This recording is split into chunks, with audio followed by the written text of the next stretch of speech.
Alright, so one of the things that we talked about with education that I love is that it has everything built into right onto the board, the microcontroller. And the other beautiful thing, which we'll get into in the next video then, is it's very easy to program. And for the sake of these beginning tutorials, we're only going to use MakeCode, which we'll talk about here in a minute. On the website for the course, I have a list of everything that is actually on the Circuit Playground Express, but just some of the key things, especially if you're a beginner, because there's so much on here, it can be very overwhelming.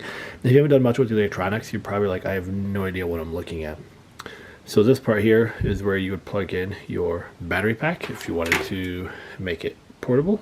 And so that's down here at the bottom, probably the most important. Second most important, or maybe the most important, is up here, our micro USB cable, which is what you use to plug into your computer so you can download the code to actually have this do stuff. So remember, a microcontroller is essentially an object or a device that allows us to write code where this is interacting with its surroundings, its environment, or vice versa. It's either manipulating something in the environment or it's going to respond to something in the environment. And we do that with sensors. And so we have a variety of sensors on here. We obviously have right here, these are touch buttons, A and B. So this sensor is, when they're pushed, we could activate code there. And we've got infrared. So we can do things, say, like later on with a remote control. We could write code where we could manipulate this. And so I have projects now with the Circuit Playground, but with an Arduino, which is what this is based on, actually controls a pumpkin that I carved for the jaws to open and close, which I can show you in a link. We also have on here, it's a little hard to see, but there's a little symbol for temperature. So we can write code and programming based on temperature that we see around us.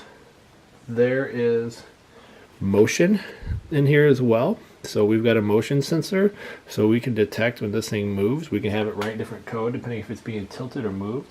We have a microphone, and so we have a thing that's listening here. We also have the speaker, so we can actually play music back. We've got this amazing ring of neopixels. These are little tiny lights that can be coded on a red, green, blue spectrum from 0 to 255. So we've got that option. And then we've got all these rings around here that do a variety of different things. We have an analog input here, but for most of us, it's adding our alligator clips. So then we could add external devices and creations to make things do more awesome stuff. You know, like we could add a micro servo and cut out a hand out of cardboard and have the hand wave. So there's a ton on here. There's also a little side switch or a slide switch right here. So when you go to boot yours up here in a little bit, it's going to make noise and light up, and you could slide that. I can actually turn the sound off, and you can have it do some things with that. And there's also the reset button, which is smack dab right there in the middle. These are the brains of the operation here, where all our code's going to be stored.